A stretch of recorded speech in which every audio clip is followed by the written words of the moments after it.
Hello my dear students. आज की class में हम आप सभी लोगों को पढ़ाने वाले हैं क्लास 10th का मैथ पार्ट का नाम है वास्तविक संख्याएं रियल नंबर्स। अध्याय 1 का ये चौथा वीडियो है। इसमें हम आपको इस चैप्टर के उदाहरण और लेसन नंबर 1.2 के प्रश्नों को सॉल्व कराएंगे। इन प्रश्नों को सॉल्व कराने से पहले हम आपको बताएंगे कि परमेय संख्या क्या होती है। और आप क्लास 9th में परमेय संख्या के बारे में पढ़ चुके हो। यदि आपको दोबारा से पढ़ना है तो क्लास 9th का पहला वीडियो जो है उसमें परमेय संख्या के बारे में मैंने बहुत अच्छे ढंग से बताया है, उसको एक बार जाके आप पढ़ भी सकते हो।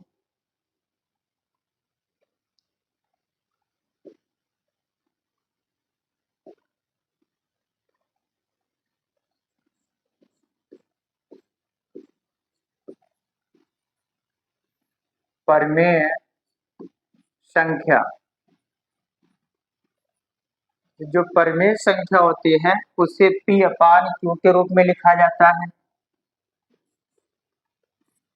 पी अपान क्यू का रूप होता है। जैसे 1/2 ये पी अपान क्यू का रूप है, ये परमेय संख्या है। 3/4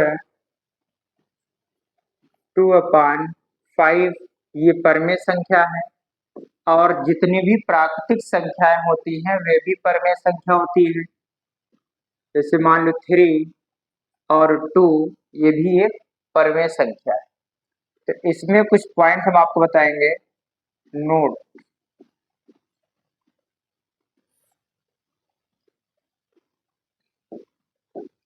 पहला पॉइंट है, यदि किसी परमेय संख्या को परमेय संख्या और उसमें परमेय संख्या को ही जोड़ दें,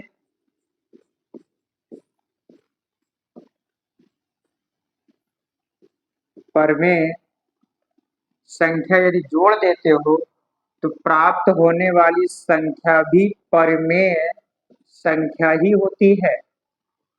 एग्जाम्पल से एक दिखाते हैं आपको। 1/2 ये एक परमेय संख्या है, इसमें कोई दूसरी परमेय संख्या जोड़ देते हैं। 2/3 ये भी परमेय संख्या है। इन दोनों का एलसीएम 2×3 6, क्रॉस मल्टीप्लाई हो जाएगा। 3×3 2 दूनी 4।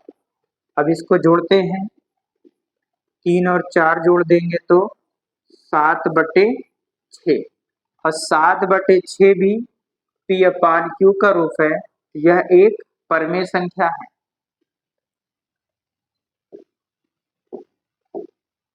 दूसरा पॉइंट है,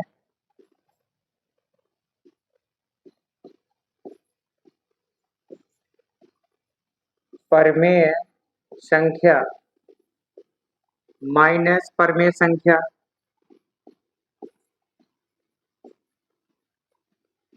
माइनस परमेय संख्या, परमेय संख्या में से परमेय संख्या को यदि माइनस करोगे तो प्राप्त होने वाली संख्या भी परमेय संख्या होती है। अब इस पे एग्जाम्पल लेते हैं। 2/3 माइनस 1/4, परमेय संख्या माइनस परमेय संख्या। अब इन दोनों में एलसीएम बनेगा 4×3 = 12। 4 का गुणा 2 में करोगे 4 दूनी 8 माइनस 3×3। जब इससे घटाओगे 8 में से 1 घटाओगे 7, 7/12 ये भी पी अपान क्यू का रूप है, ये एक परमेय संख्या है।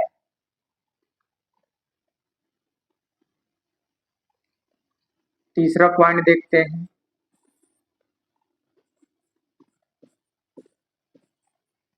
परमेय संख्या इनटू परमेय संख्या। इंटू परमेय संख्या, यानी एक परमेय संख्या का दूसरी परमेय संख्या से गुणा करेंगे तो प्राप्त संख्या भी परमेय संख्या होती है। परमेय संख्या एग्जाम्पल देखते हैं। 2/5 इंटू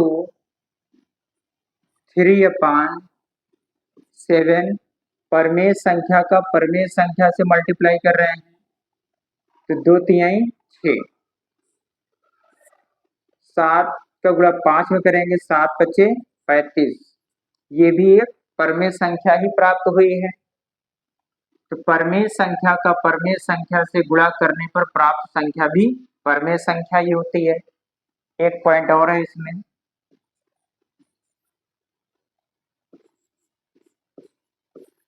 परमेय संख्या को भाग देंगे परमेय संख्या से,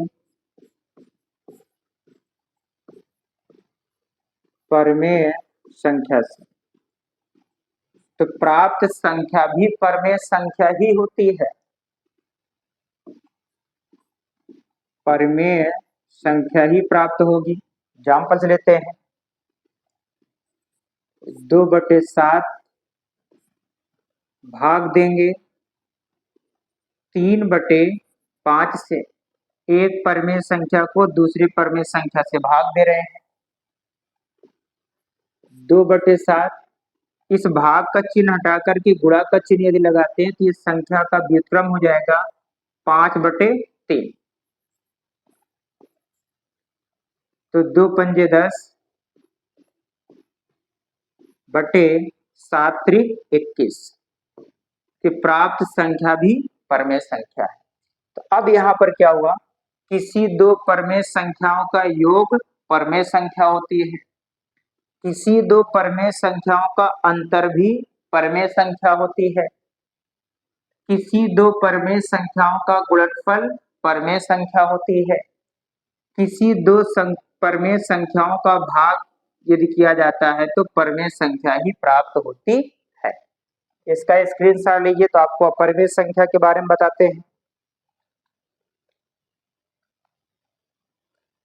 ठीक है,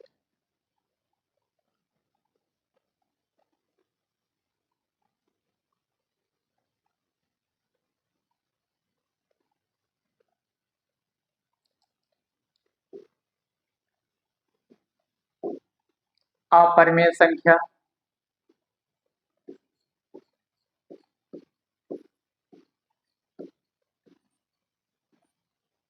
अपरमेय संख्या, अपरमेय संख्या जो होती है √2, √3, √5, √7, यानी अंडर में अभाज्य संख्या यदि है वे सभी संख्याएं अपरमेय संख्या होती है, इर्रेशनल नंबर होती हैं। अब इसके कुछ पॉइंट्स आपको बताते हैं।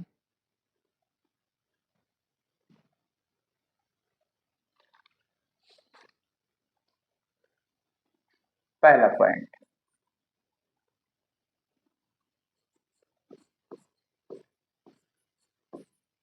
परमेय संख्या प्लस अपरमेय संख्या,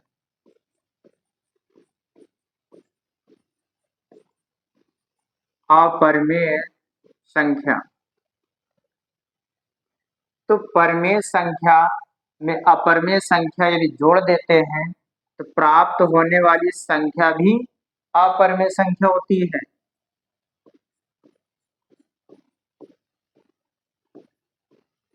अपरमेय संख्या देखते हैं इसका एग्जाम्पल के द्वारा। अब कोई परमेय संख्या जितनी भी प्राकृतिक संख्याएं होती हैं वे सभी संख्याएं परमेय होती हैं। 2 प्लस अपरमेय, इसमें से कोई एक संख्या ले लेते हैं √3, तो अब इस संख्या को कहेंगे अपरमेय संख्या। दूसरा पॉइंट देखते हैं,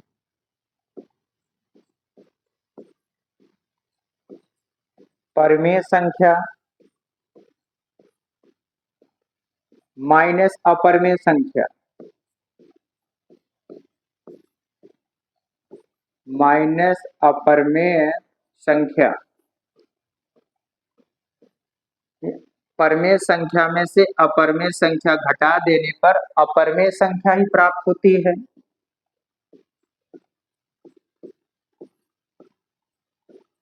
अपरिमेय संख्या, तो कोई परिमेय संख्या लेते हैं, जैसे ले लिया गया 5 माइनस अपरिमेय संख्या, इसमें से कोई एक ले लेते हैं √7। तो इस संख्या को कहेंगे अपरिमेय संख्या, इर्रेशनल नंबर। तीसरा पॉइंट देखते हैं,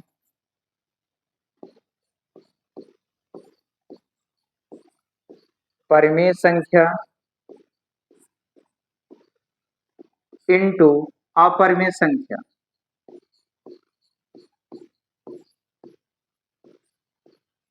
अपरिमेय संख्या, जो संख्या प्राप्त होगी उसको कहेंगे अपरिमेय संख्या।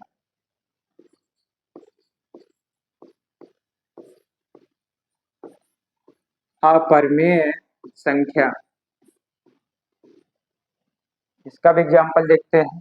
कोई परिमेय संख्या ले लेते हैं 3 अपरिमेय संख्या इंटू √2। तो 3 √2 इस संख्या को कहेंगे अपरिमेय संख्या। चौथा एग्जाम्पल,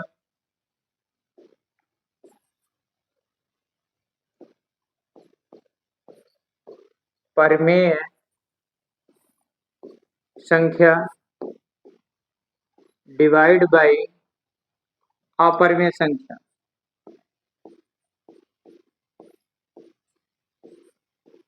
अपरिमेय संख्या, जो संख्या प्राप्त होगी वो भी होगी अपरिमेय संख्या।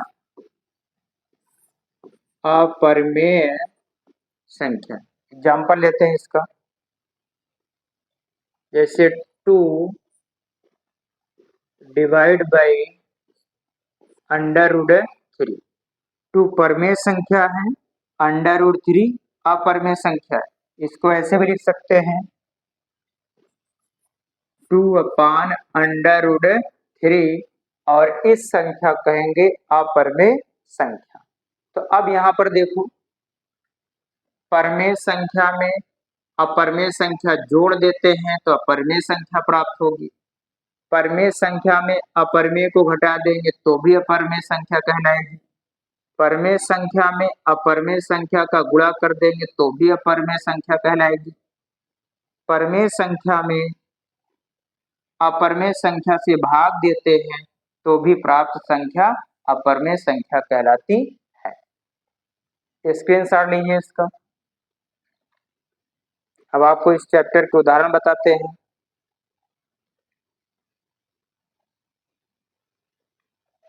पहला, अब यहाँ पर ये दिखाना है कि √2 एक अपरिमेय संख्या है। बाकी आपको पहले से ही पता है कि √2 एक अपरिमेय संख्या होती है। अच्छा, इस टाइप के क्वेश्चन कौन कौन होते हैं? √2 पूछ सकता है, √3 एक अपरिमेय संख्या है, इसको दिखाना होता है। √5 भी पूछ सकता है। √3 √5 आपके कोर्स में ही है। इसी तरह √7 का भी सॉल्व कर सकते हो। इसी तरह √11 का भी बनता है। तो इसमें सबसे पहले हम आपको बताते हैं कि √2 एक अपरिमेय संख्या है। ये कैसे दिखाते हैं ये देखते हैं। सबसे पहले हम इसको मानेंगे कि यह एक परिमेय संख्या है। माना √2 एक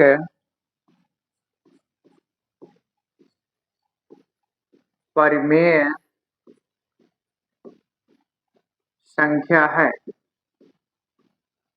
अगर ये परिमेय संख्या है तो परिमेय संख्या का कंडीशन क्या क्या होता है ये देखते हैं। पी अपान क्यू का रूप हो,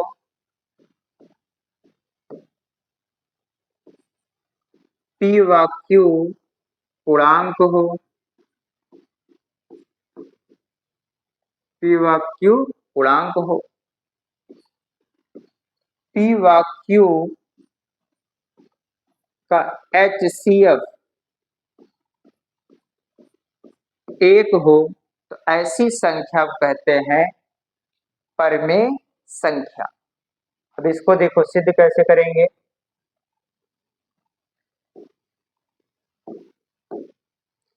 इसको जब परमेय संख्या माना गया है तो इसका मतलब पी अपान क्यू बराबर अंडर रूट दो, अंडर रूट दो के बटे में आ जाएगा एक, ये परमेय संख्या हो गया।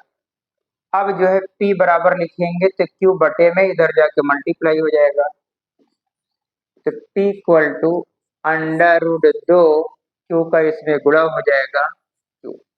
अब इसके दोनों पक्षों का वर्ग करेंगे, दोनों पक्षों का वर्ग करने पर, तो p का वर्ग करेंगे तो ये हो जाएगा p square equal to under root दो का वर्ग करेंगे तो अंडर रूट हट जाएगा दो, और ये हो जाएगा क्यू स्क्वायर समीकरण नंबर एक। अब यहाँ पर एक पॉइंट आप लोग थोड़ा देखो, 4 का स्क्वायर 16 होता है।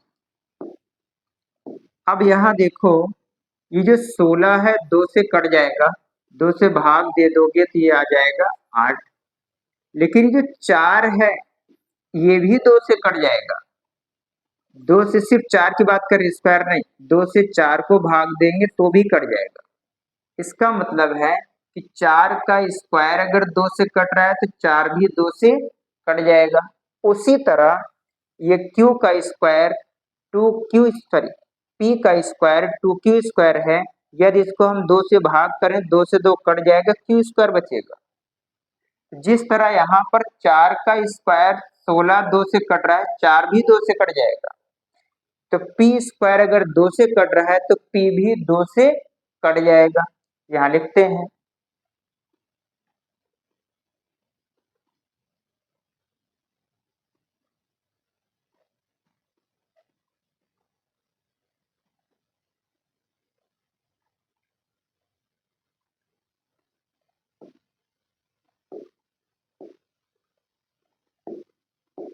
तो यहाँ लिखते हैं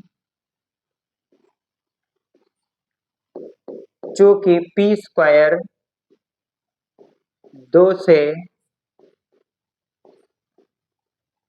विभाजित है, दो से विभाजित है, इसलिए पी भी दो से विभाजित होगी, दो से विभाजित होगी। जब p दो से विभाजित होगी इसका मतलब p equal to two into r मान लेते हैं, ये p का मान भी दो से कट जाएगी। अब क्या करेंगे, इसी का वर्ग कर देंगे, दोनों पक्षों का वर्ग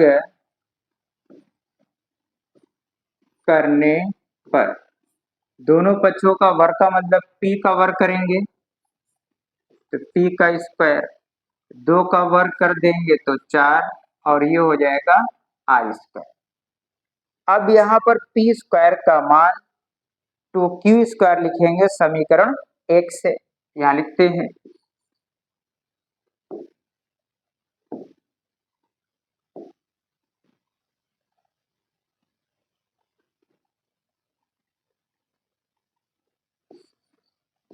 पी स्क्वायर का मान समीकरण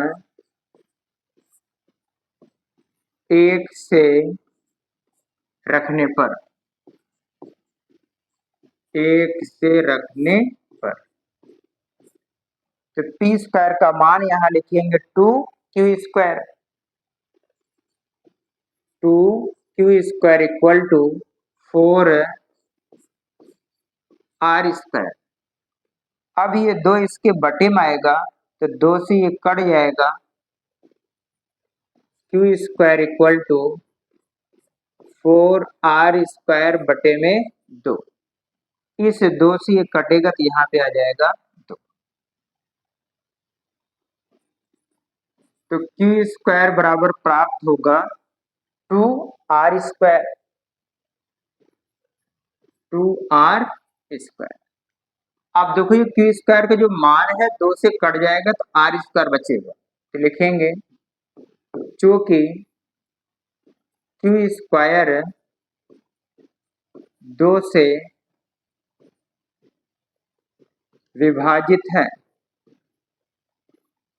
2 से विभाजित है, इसलिए q भी 2 से विभाजित होगी, विभाजित होगी। अब यहाँ पर आप देखोगे कि P व Q दोनों 2 से विभाजित है, क्योंकि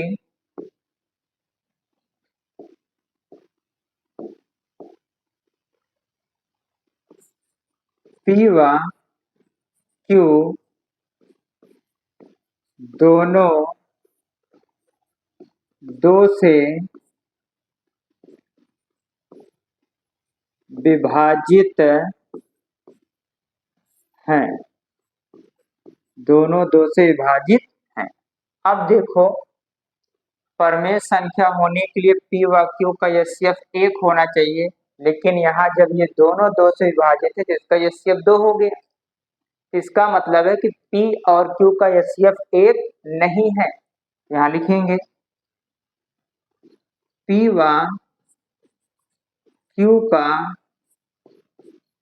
HCF नॉट इक्वल 1, 1 के बराबर नहीं है। तो अब जब 1 के बराबर HCF नहीं है तो इसका मतलब √2 परमेय संख्या नहीं है। जब ये परमेय संख्या नहीं है तो सिद्ध हो जाता है कि √2 एक अपरमेय संख्या है। अतः √2 एक अपरमेय संख्या है। ये सिद्ध हो गया कि √2 एक अपरमेय संख्या है। ठीक है, अगला क्वेश्चन देखते हैं। अब ठीक जैसे अभी क्वेश्चन √2 को हमने सॉल्व किया वैसे √3 भी सॉल्व होगा।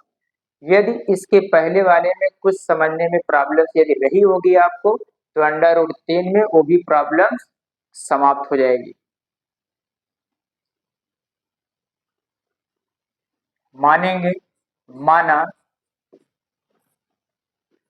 √3 एक, इसका विपरीत मानते अपरमेय है तो इसको परमेय मान के सॉल्व करेंगे। एक परमेय संख्या है। जब इसको परमेय संख्या मान लिया गया तो इसका कंडीशन देखो क्या होगा। परमेय संख्या के लिए P/Q का रूप हो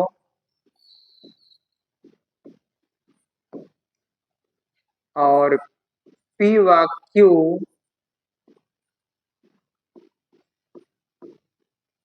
पूर्णांक हो,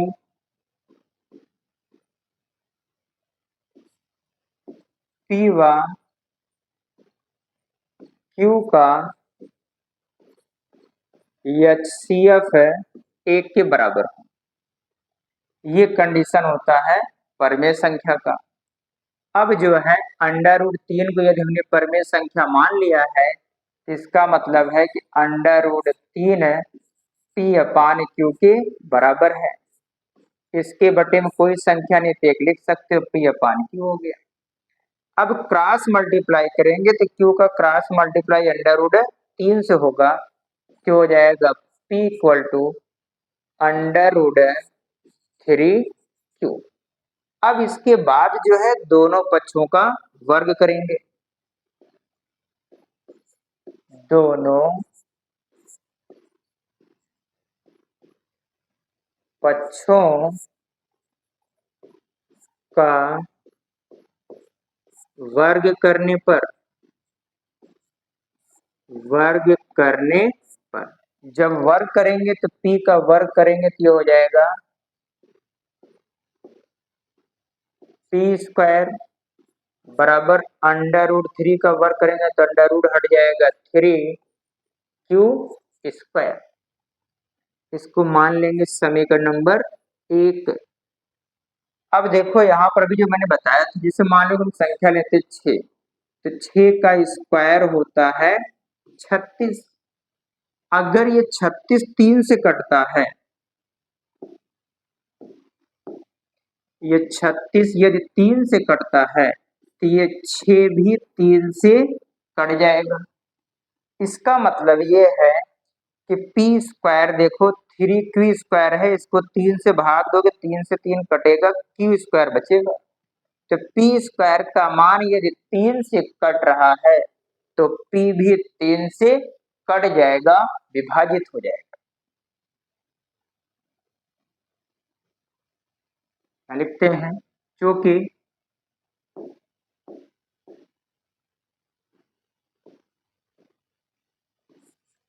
p² 3 से विभाजित है, 3 से विभाजित है, इसलिए p भी 3 से विभाजित होगी।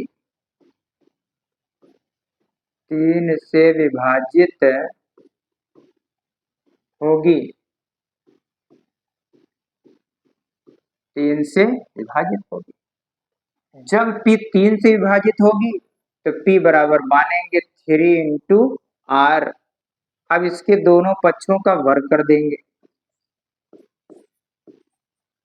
दोनों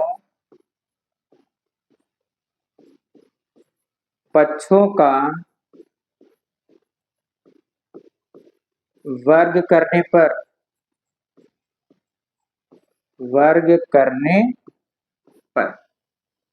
तो p का वर्ग करेंगे तो ये हो जाएगा p² = 3 का स्क्वायर करोगे तो 9 और ये हो जाएगा r²। तो यहाँ पर p² का मान लिखेंगे समीकरण नंबर 1 से।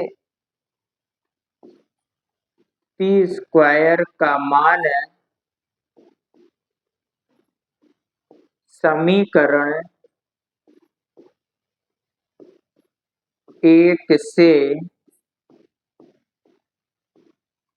रखने पर, समीकरण 1 से रखेंगे तो p² का मान है 3q²। यहाँ लिखेंगे 3q² बराबर p² की जगह पे लिखा गया 3q² = 9r²। अब ये 3 इसके बटे में आ जाएगा,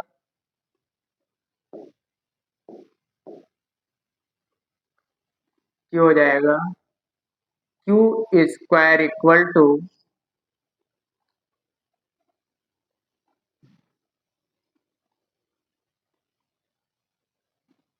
9r²। ठीक है, 9r और 3 बटे में आएगा, यहाँ पर 3 आ गया बटे। अब 3 से इसको काट देंगे तो यहाँ पे आ जाएगा 3। तो q² बराबर मिल गया 3r²। तो क्यू स्क्वायर की जो मान मिला है, यदि इसको 3 से भाग करोगे 3 से 3 कट जाएगा, आर स्क्वायर बचेगा। तो क्यू स्क्वायर 3 से विभाजित हो जाती है, क्योंकि क्यू स्क्वायर 3 से विभाजित है, इसलिए क्यू भी 3 से विभाजित होगा,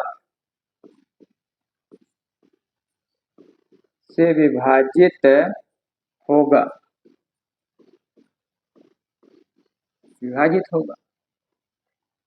तो अब यहाँ देखोगे P और Q दोनों 3 से विभाजित हो जा रहे हैं। यहाँ लिखेंगे P व Q दोनों 3 से विभाजित हैं, जब दोनों 3 से विभाजित हैं, इनका मतलब है कि इनका एचसीएफ 1 नहीं है। यहाँ लिखेंगे P व Q का एचसीएफ 1 के बराबर नहीं है, यानी एचसीएफ 1 नहीं है, और परमेय संख्या होने के लिए इनका एचसीएफ 1 होना चाहिए, और वहां पर एचसीएफ 3 है, 1 नहीं है। इसका मतलब है कि √3 परमेय संख्या न होकर यह एक अपरमेय संख्या है। यहाँ लिखेंगे अतः √3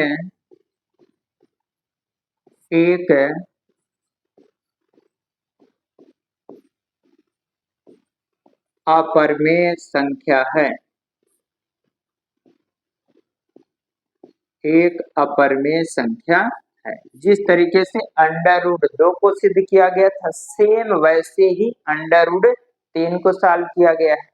अभी आगे प्रश्न में एक आएगा √5, वो भी सेम ऐसे ही सॉल्व होगा।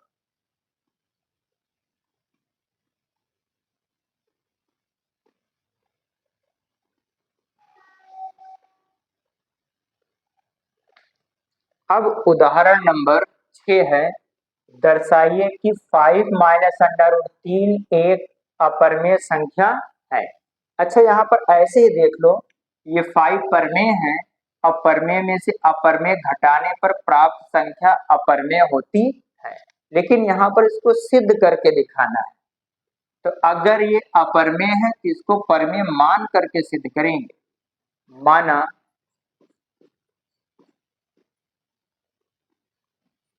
5 माइनस √3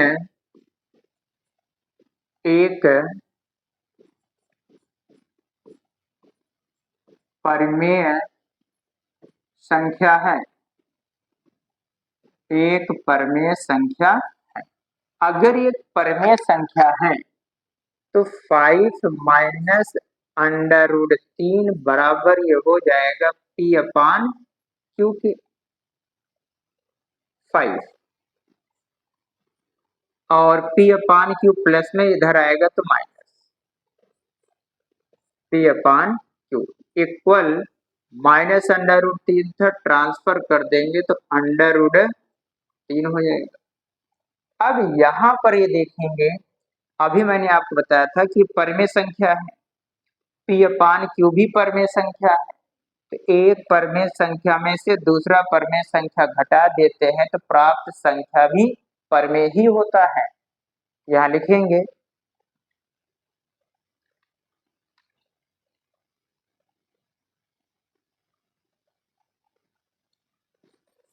5 माइनस P/Q एक परमेय संख्या है, और ये मैं बता चुका हूं कि √3 एक अपरमेय संख्या होती है। अंडर रूट 3 एक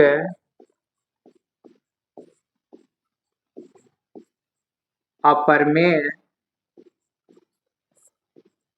संख्या है। अब यहां देखो, ये परमेय संख्या है तो बराबर अंडर रूट 3 लिखा है तो ये भी एक परमेय संख्या होनी चाहिए, लेकिन अंडर रूट 3 एक अपरमेय संख्या है। तो अब इस तथ्य में विरोधाभास है। जब इस तथ्य में विरोधाभास है तो सिद्ध हो जाता है कि 5 माइनस अंडर रूट 3 एक अपरमेय संख्या है। यहां लिखेंगे हमारी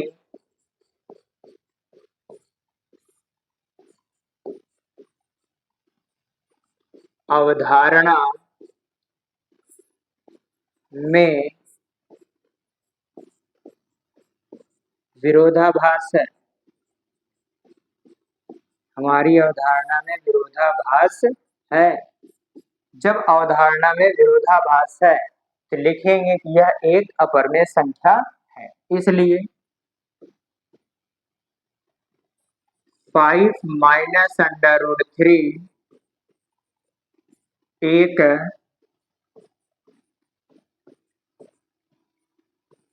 अपरमेय संख्या है। ये सिद्ध हो गया।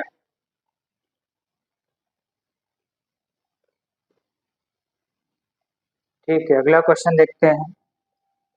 उदाहरण नंबर 7। ये 3 अंडर रूट 2 एक अपरमेय संख्या है, ये हमें सिद्ध करके दिखाना है। तो देखो 3 एक परमेय संख्या होता है, ये अपरमेय संख्या है। तो परमेय अपरमेय संख्या का गुणनफल अभी मैं बता चुका हूं कि एक अपरमेय संख्या होती है। अब यहाँ पर सिद्ध करेंगे, ये अपरमेय संख्या सिद्ध करना है, लेकिन मानेंगे इसको हम परमेय। माना 3 अंडर रूट 2 एक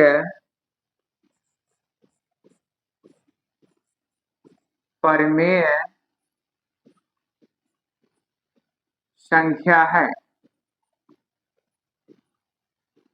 जब इसको एक परमेय संख्या मान लिया गया, इसका मतलब ये P/Q का रूप है। तो लिखेंगे 3 under root 2 equal to P/Q। 3 गुणांक है, इधर आएगा तो बटे में, under root 2 equal to P/3Q। अब यहां पर आप देखो P/3Q ये एक परमेय संख्या है, 3 परमेय है और परमेय का परमेय के साथ गुणा होता है तो प्राप्त संख्या भी परमेय होती है। इसका मतलब P/3Q एक परमेय संख्या है। तो लिखेंगे P/3Q एक परमेय संख्या है। एक परमेय संख्या है, ये परमेय संख्या हो गया। लेकिन अंडर रूट 2 मैं बता चुका हूं कि यह एक अपरमेय संख्या है। अंडर रूट 2 एक अपरमेय संख्या है। एक अपरमेय संख्या है। अब देखो यह एक अपरमेय संख्या है और P/3Q एक परमेय संख्या है। अगर ये परमेय संख्या है तो अंडर रूट 2 भी परमेय संख्या होनी चाहिए, लेकिन अंडर रूट 2 एक अपरमेय संख्या है। इस तथ्य में विरोधाभास है, इसलिए सिद्ध हो जाता है कि 3 अंडर रूट 2 एक अपरमेय संख्या है। यहां लिखेंगे हमारी अवधारणा हमारी अवधारणा में विरोधाभास है।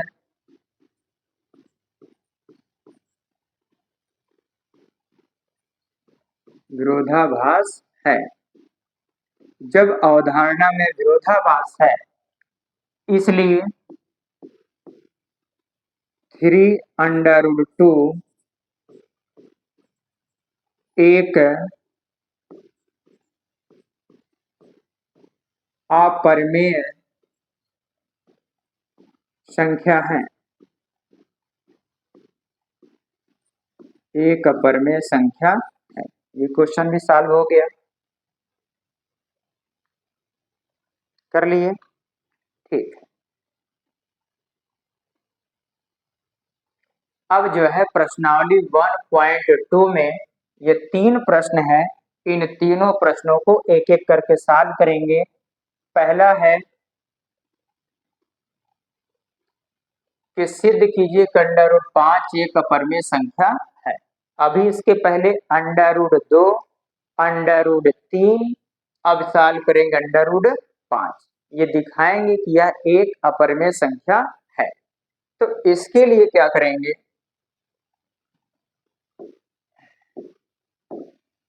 माना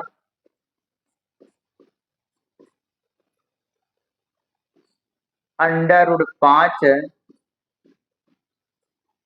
एक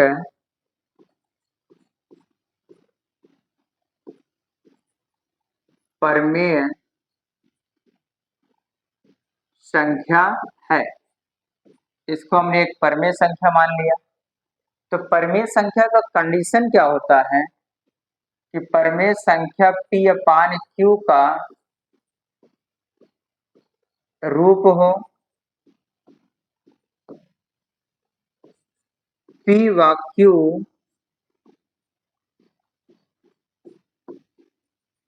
पूर्णांक हो,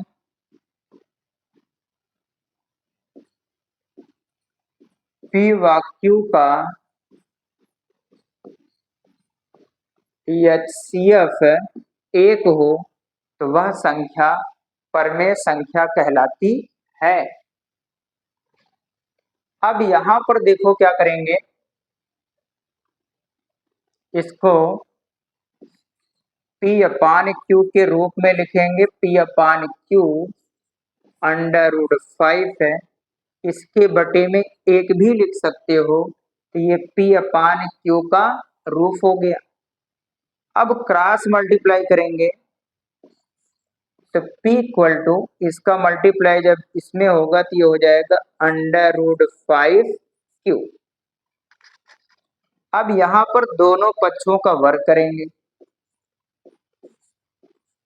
दोनों पक्षों का वर्ग करने पर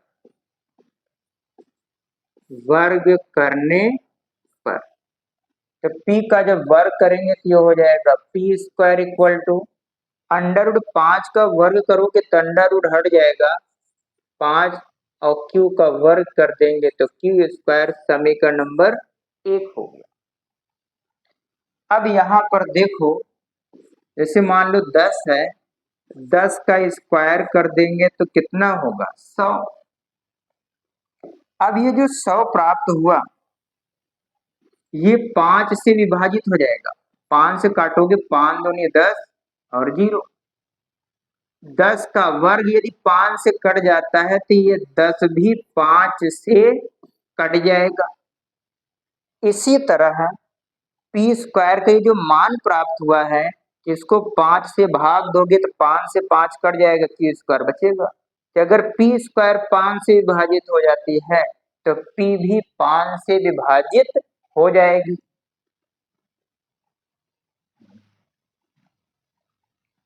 क्या लिखेंगे,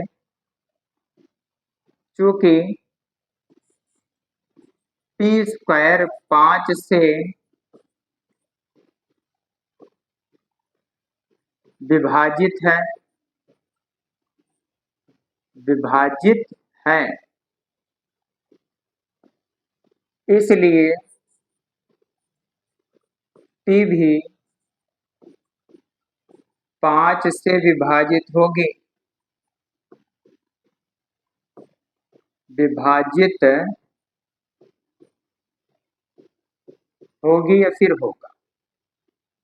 जब p 5 से विभाजित होगा तो मानेंगे p equal to 5r। p का जो भी मान है 5 से कट जाएगा। अब इसके दोनों पक्षों का वर्ग करेंगे। दोनों पक्षों का वर्ग करने पर, इसमें दोनों पक्षों का वर्ग करेंगे तो p का वर्ग कर देंगे p स्क्वायर, 5 का वर्ग करोगे तो 25, r का वर्ग कर दोगे तो r स्क्वायर। अब यहाँ पर p स्क्वायर का मान लिखेंगे इस समीकरण नंबर 1 से। यहाँ लिखते हैं p स्क्वायर का मान समीकरण 1 से रखने पर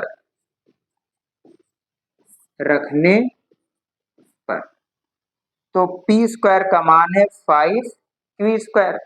इस p की जगह लिखेंगे 5q square equal to 25r square. अब जब q स्क्वायर बराबर लिखेंगे तो 5 इसके बटे में आ जाएगा।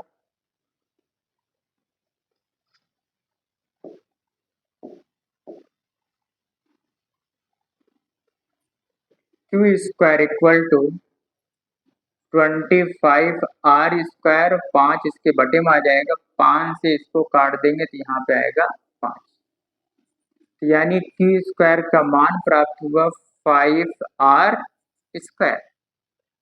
तो q स्क्वायर का जो मान है 5 से भाग दोगे तो 5 से 5 कट जाएगा।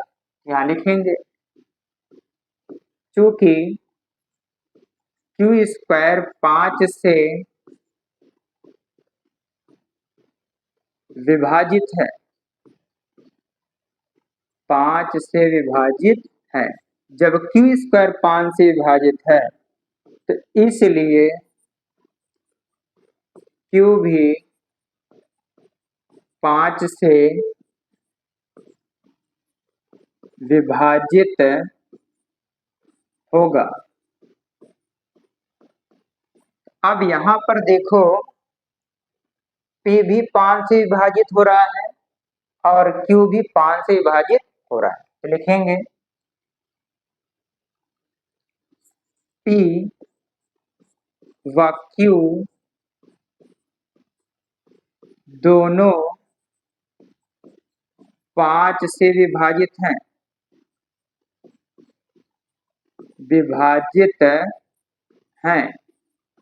जब दोनों 5 से विभाजित है इसका मतलब है p और q का एचसीएफ यहाँ पर एक नहीं है। अतः p व q का एचसीएफ नॉट इक्वल 1, 1 के बराबर नहीं है। तो परमेय संख्या होने के लिए p व q का एचसीएफ 1 होना चाहिए और यहाँ पर p व q का एचसीएफ 1 नहीं आया, इसका मतलब यह परमेय संख्या नहीं है, यह एक अपरमेय संख्या है। तो लिखेंगे इसलिए √5 एक अपरमेय संख्या है, अपरमेय संख्या है। यहाँ पर हमने आपको √2, √3, √5 को अपरमेय संख्या सिद्ध करना सिखा दिया।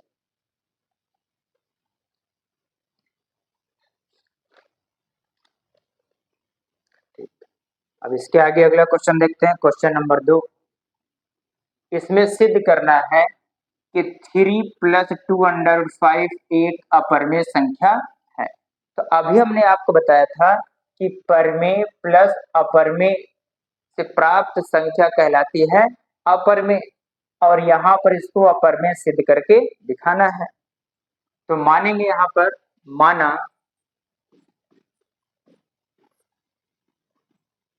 3 + 2 √5 एक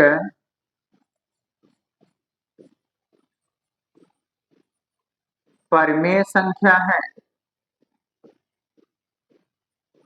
एक परमेय संख्या है। इसको परमेय संख्या मान लिया गया।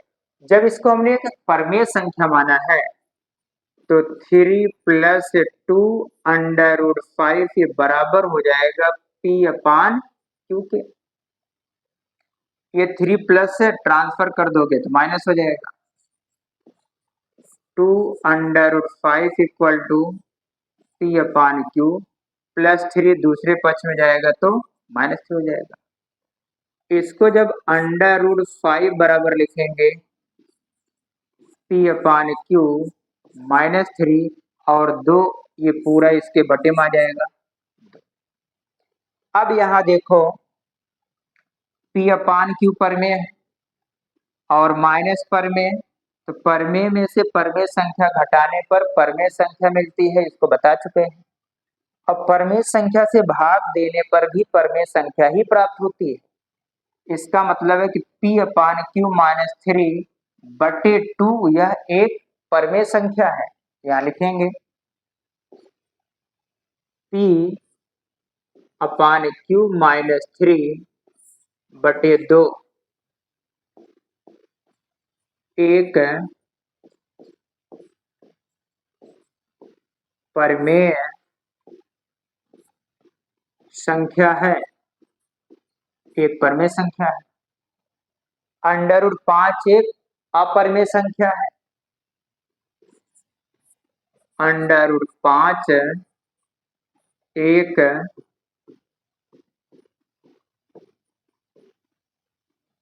अपरमेय संख्या है। तो अब यहां देखो यह एक परमेय संख्या है तो √5 भी परमेय संख्या होनी चाहिए, लेकिन √5 एक अपरमेय संख्या है। अब इन दोनों तथ्यों में विरोधाभास है, तो लिखेंगे हमारी अवधारणा में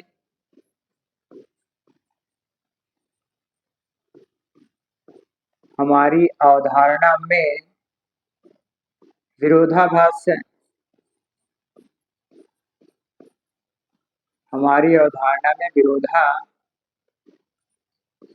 है। जब अवधारणा में विरोधाभास है तो 3 + 2 √5 एक अपरमेय संख्या होती है। इसलिए 3 + 2 √5 है एक अपरमेय संख्या है।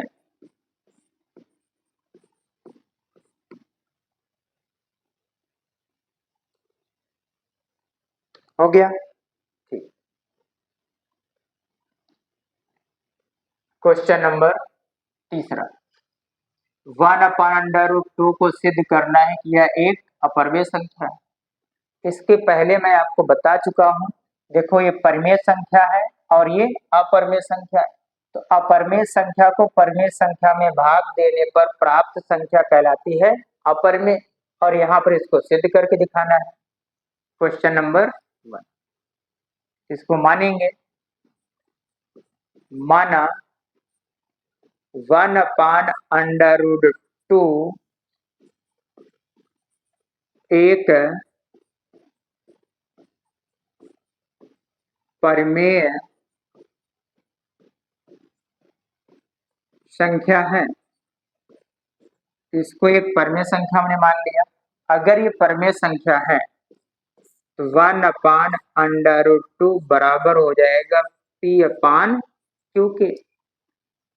अब इसका हम व्युत्क्रम कर देते हैं, √2 पर एक नीचे, तो √2 बटे में एक नहीं लिखा जाता है, इक्वल टू Q अंश में जाएगा P बटे में आ जाएगा। तो P/Q परमेय संख्या था तो Q/P भी परमेय संख्या ही होगी। यहाँ लिखेंगे क्योंकि P अपान Q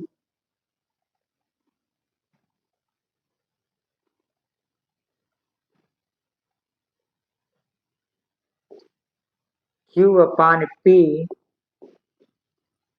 एक परमेय संख्या है, एक परमेय संख्या है। और अंडर रूट 2 के बारे में बता चुका हूं कि यह एक अपरमेय संख्या है। अंडर रूट 2 एक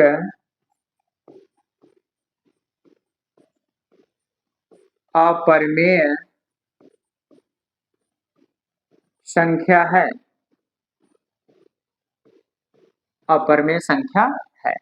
तो अब यहाँ देखो कि Q अपान P एक परमेय संख्या है, तो अंडर रूट 2 को भी परमेय संख्या होना चाहिए, लेकिन अंडर रूट 2 एक अपरमेय संख्या है, तो हमारी जो अवधारणा है उसमें विरोधाभास है।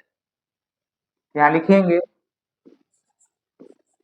हमारी अवधारणा का मतलब विचार, हमारी अवधारणा में विरोधाभास है, हमारी अवधारणा में विरोधाभास है। जब हमारी विचार में विरोधाभास है तो 1/√2 एक अपरमेय संख्या है, इसलिए 1/√2 एक अपरमेय संख्या है, एक अपरमेय संख्या है। नोट कर लीजिए। अब इसी का दूसरा,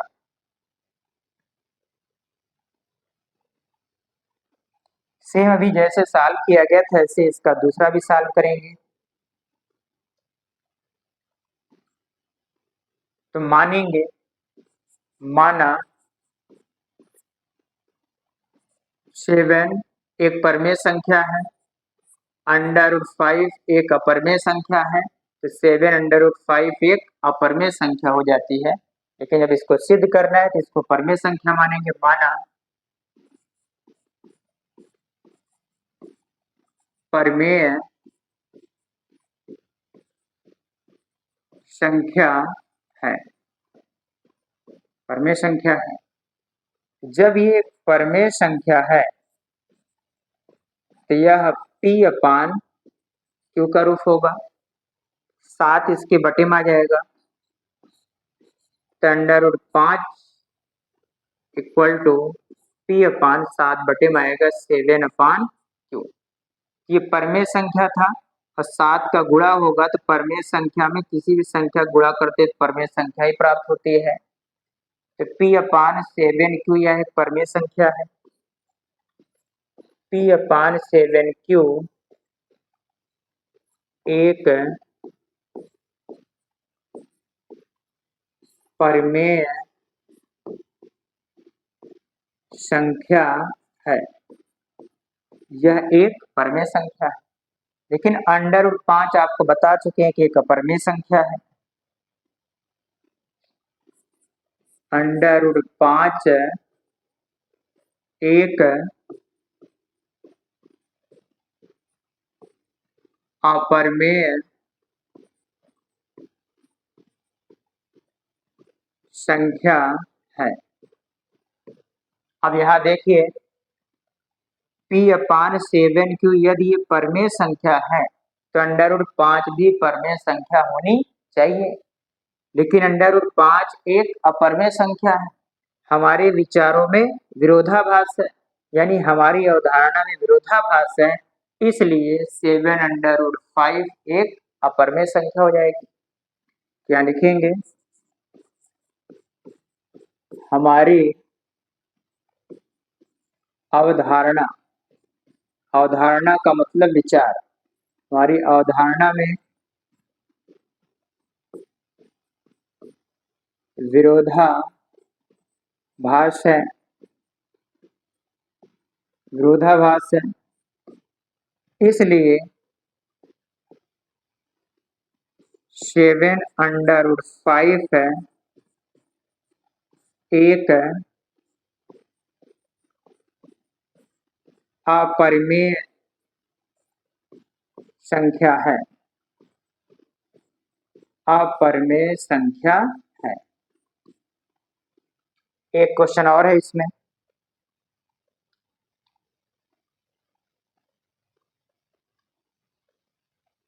क्वेश्चन नंबर 3।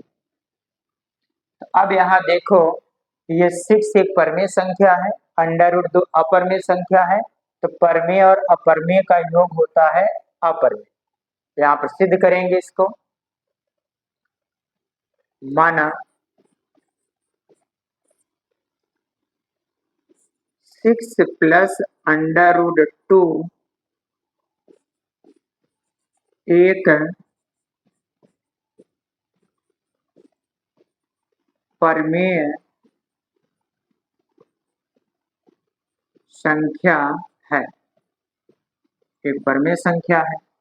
जब परमेय संख्या है तो 6 + √2 इक्वल टू हो जाएगा P/Q। +6 की इधर ट्रांसफर करेंगे माइनस हो जाएगा, √2 इक्वल टू P/Q -6। अब परमेय संख्या में से किसी परमेय संख्या को घटा देने पर प्राप्त संख्या परमेय संख्या ही होती है। P/Q -6 एक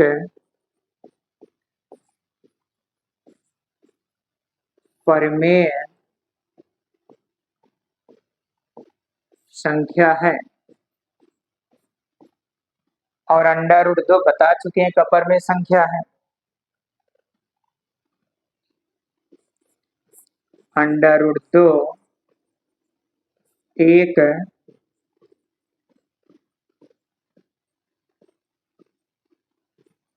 अपरमेय संख्या है। अब यहाँ पर देखो कि P/Q -6 एक परमेय संख्या है, तो √2 भी परमेय संख्या होनी चाहिए, लेकिन √2 एक अपरमेय संख्या है। हमारे विचारों में एक विरोधाभास है, इसलिए 6 + √2 एक अपरमेय संख्या हो जाएगी। यहाँ लिखेंगे हमारी अवधारणा में विरोधाभास है, विरोधाभास है। इसलिए 6 + √2 एक अपरमेय संख्या है।